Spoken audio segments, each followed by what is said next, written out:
Hello guys, my name is Rahul Sutar and today we will discuss about reproduction in angiosperm plants.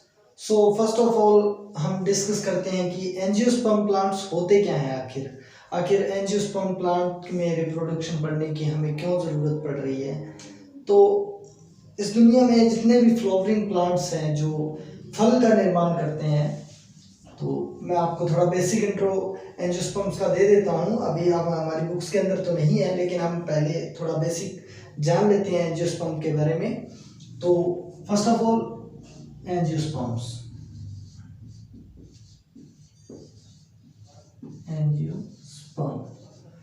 So angiosperms वो plants होते हैं जिनके अंदर फल यानी कि फ्रूट प्रेजेंट होता है। तो जब हम एक एंजियोस्पर्म्स की बात कर रहे हैं तो इंडिविजुअली हम एक फ्रूट के बारे में चर्चा कर रहे हैं। एक फ्रूट जिस प्लांट के अंदर होगा उसे हम एंजियोस्पर्म प्लांट की कैटेगरी के अंदर कैटेगराइज्ड करते हैं। तो एंजियोस्पर्म्स के अंदर फल प्रेजेंट होंगे। अब आगे की कक्षाओं में या जैसे हम अपने बुक्स में रनिंग में जैसे हम आगे जाएंगे तो हम देखेंगे कि फल क्या है। आखिरकार एक फ्रूट क्या है? एक फ्रूट है एक जो अंडाशय होता है, जो अंडाशय होता है उसका रूपांतरण है एक फ्रूट। अंडाशय रूपांतरित होकर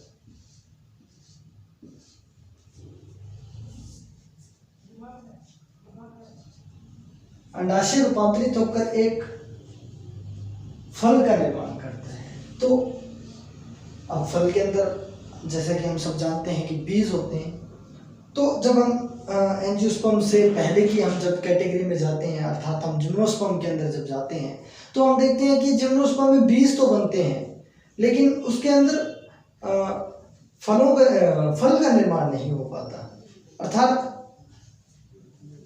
जिम्नोस्पर्म्स में फल का निर्माण नहीं होता क्योंकि जिम्नोस्पर्म्स का जो बीजांड होता है वो अनावृत होता है। अनावृत से मेरा तात्पर्य है कि जिम्नोस्पर्म्स का जो बीजांड होता है उसके आउटसाइड कोई लेयरिंग नहीं होती, किसी भी प्रकार की कोई कोटिंग नहीं होती, कोई भित्ति प्रेजेंट नहीं होती, कोई कवरिंग प्रेजेंट नहीं होती। तो जब निषेचन हो जाता है, एम्ब्रियो बन जाता है और वो जब एम्ब्रियो एक पूर्ण बीज के रूप में विकसित हो जाता है तब जो बीज बनता है उसके आउटर मोस्ट एरिया पर किसी भी प्रकार की कोई लेयरिंग नहीं पाई जाती। तो वो जिम्नोस्पर्म कहते हैं। हाँ, जिम्नोस्पर्म कह दिया हमने उसको, अनावृत बीजी कह दिया। इसी प्रकार जब हम एंजियोस्पर्म्स के अंदर प्रवेश करते हैं तो एंजियोस्पर्म्स का जो बीजांड होता है उसके चारों तरफ एक लेयरिंग पाई जाती है, जो एक लेयर्ड भी हो सकती है, बाई लेयर्ड भी हो सकती है। इसे हम कहते हैं अंडाशय।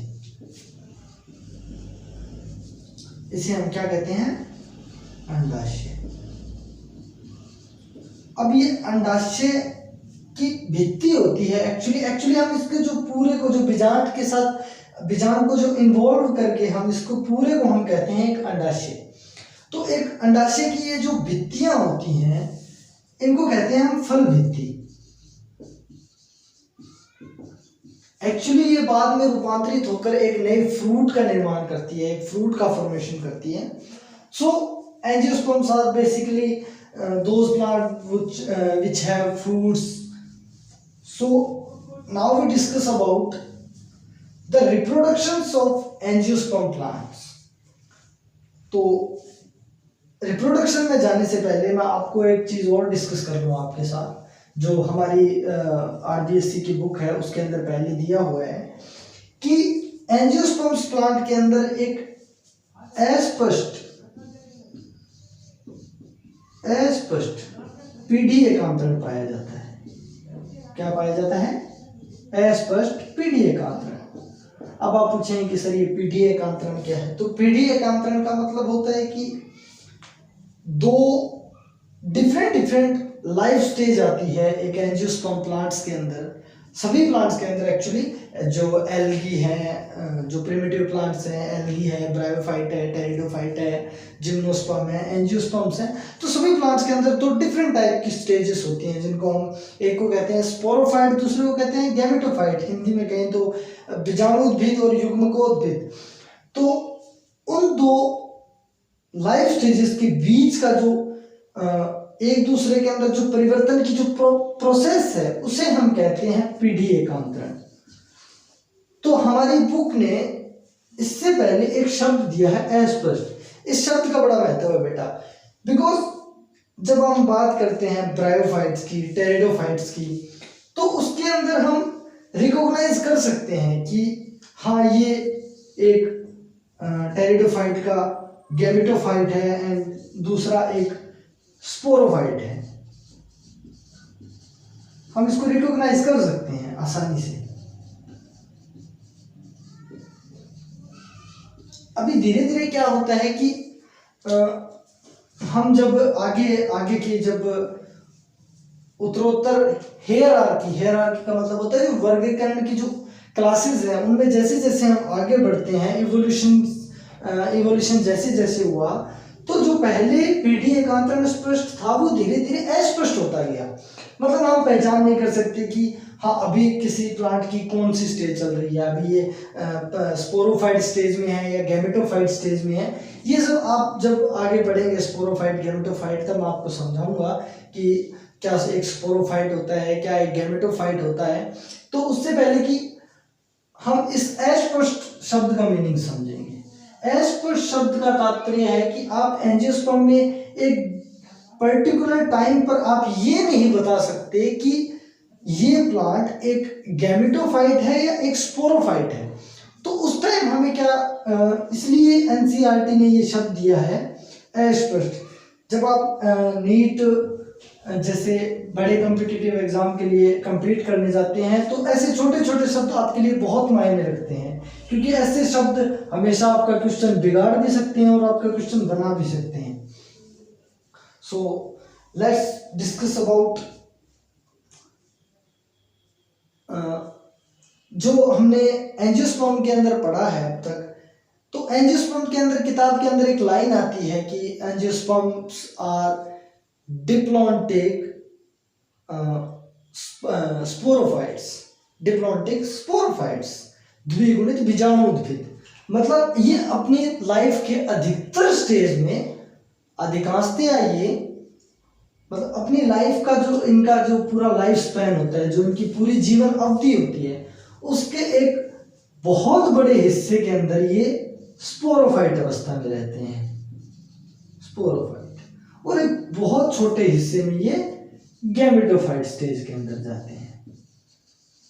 तो जो बीच का जो ये माइन्यूट डिफरेंस है, इसको हम रिकॉग्नाइज नहीं कर सकते एंजियोस्पर्म प्लांट के अंदर, तो इसीलिए वो अस्पष्ट शब्द वहां पे दिया हुआ है।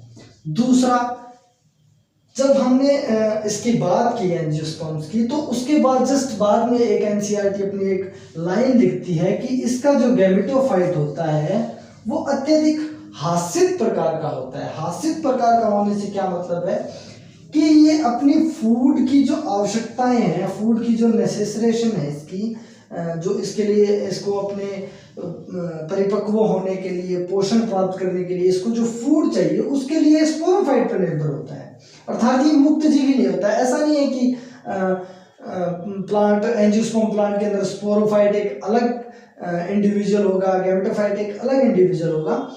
ये जो गैमेटोफाइट है ये स्पोरोफाइट के ऊपर ही ग्रो करेगा, ठीक है। तो अब हम आगे देखते हैं, तो आपके आगे दिया हुआ है एंजियोस्पर्म्स में रिप्रोडक्शन। तो जब हम रिप्रोडक्शन की बात करते हैं तो रिप्रोडक्शन में आपके दो टाइप्स के रिप्रोडक्शन आपके मेनली इसमें आते हैं। जो पहला रिप्रोडक्शन है, हम इसको आपको अच्छे से डिवाइड कर देंगे। फर्स्ट ऑफ ऑल मैं आपको बता दूं कि आपका ये चैप्टर कैसे चलेगा। देखो बच्चों, जब भी आप बायोलॉजी के लिए पढ़ने के लिए जाते हो तो बहुत सारी चीज़ें हैं, बहुत सारे डिफरेंस आ जाते हैं, बहुत सारी मान के चलिए आप चैप्टर्स को बहुत इलेबोरेट कर दिया जाता है। तो उसके लिए बहुत ज़रूरी है कि आपको पहले एक माइंड सेट तैयार करना होगा कि इस चैप्टर में हमें पढ़ना क्या है। एक्चुअली हमें इस चैप्टर को अब जैसे ही मैं आपको बताऊंगा आपके माइंड में क्लियर कट एक हियरार्की बन जाएगी कि हाँ पहले हमें ये पढ़ना है, उसका पार्ट ये है, उसका पार्ट अगला पार्ट ये है, उसके बाद हमें इस टॉपिक पे जाना है, ये इससे डिफरेंट है। तो उस तरीके से अगर आप चैप्टर को तोड़ के पढ़ोगे तो आपको चैप्टर की हर एक माइनर से माइनर, माइन्यूट से माइन्यूट इंफॉर्मेशन भी आपको याद रहेगी। तो फर्स्ट ऑफ ऑल हम डिस्कस करते हैं रिप्रोडक्शन। तो रिप्रोडक्शन के अंदर दो टाइप के रिप्रोडक्शन आपके इसके अंदर आते हैं। एक तो है एसेक्सुअल रिप्रोडक्शन, एसेक्सुअल रिप्रोडक्शन, ये मैं इसको थोड़ा शॉर्ट फॉर्म में लिख रहा हूं। दूसरा है सेक्सुअल रिप्रोडक्शन। जब अब पहले हम सेक्सुअल रिप्रोडक्शन को एक तरफ छोड़ देते हैं, हम पहले एसेक्सुअल रिप्रोडक्शन को डिस्कस करेंगे। इसके कितने पार्ट हैं, किस टाइप से ये डिवाइड होता है, किस प्रकार ये प्रक्रिया अपना एक रूप लेती है और अलैंगिक जन्म के द्वारा एक नए इंडिविजुअल का जन्म होता है। तो फर्स्ट ऑफ ऑल हम वही चीजें सीखेंगे। सेक्सुअल रिप्रोडक्शन हम आगे के लिए रखेंगे, आपका चैप्टर इसी तरीके से फ्लो में आगे बहता रहेगा। तो एसेक्सुअल रिप्रोडक्शन की जब हम बात करते हैं तो एसेक्सुअल रिप्रोडक्शन के अंदर आपके दो टाइप्स आपके दिए हुए हैं, एगेमोस्पर्मी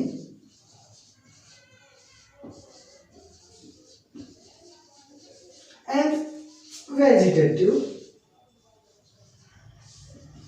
प्रोपेगेशन।